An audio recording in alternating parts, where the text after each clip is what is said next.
ভাঙড়ে ওয়াকফ ইস্যুতে বিশৃঙ্খলা নিয়ে সরব দিলীপ ঘোষ। মানুষের সম্পত্তি নষ্ট করে কিসের আন্দোলন? মুখ্যমন্ত্রী কেন বড় কড়া পদক্ষেপ গ্রহণ করছেন না? আন্দোলন কি মমতা করাচ্ছেন? প্রশ্ন দিলীপের।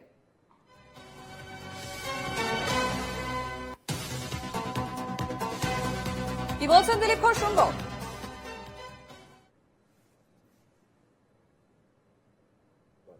আমরা এখানে ভাঙড় তো নতুন কিছু নয়, সেই বিদ্যুতের নিয়ে যে পাওয়ার গ্রিড নিয়ে আন্দোলন থেকে দেখে আসছি, হিংসক আন্দোলন, সম্পত্তি নষ্ট করার। পঞ্চায়েত ইলেকশনে দেখলাম দুই পক্ষ গুন্ডাদের নামিয়ে দিল, ভাবি এমএলএ আর বর্তমান এমএলএ মিলিয়ে কি ঝগড়া করলো, ওখানে নমিনেশন করতে পারলো না, প্রাণ গেল, সম্পত্তি নষ্ট হলো গরিব লোকের।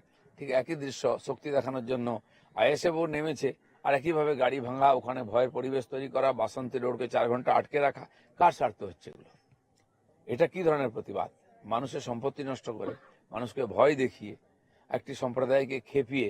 আর মমতা ব্যানার্জি দর্শকের ভূমিকা পালন করছেন, কেন কড়াকড়ি ভাবে নিচ্ছেন না? অন্যান্য রাজ্যে কেন ওয়াকফ নিয়ে আন্দোলন হচ্ছে না? তার মানে কি উনি করাচ্ছেন এগুলো?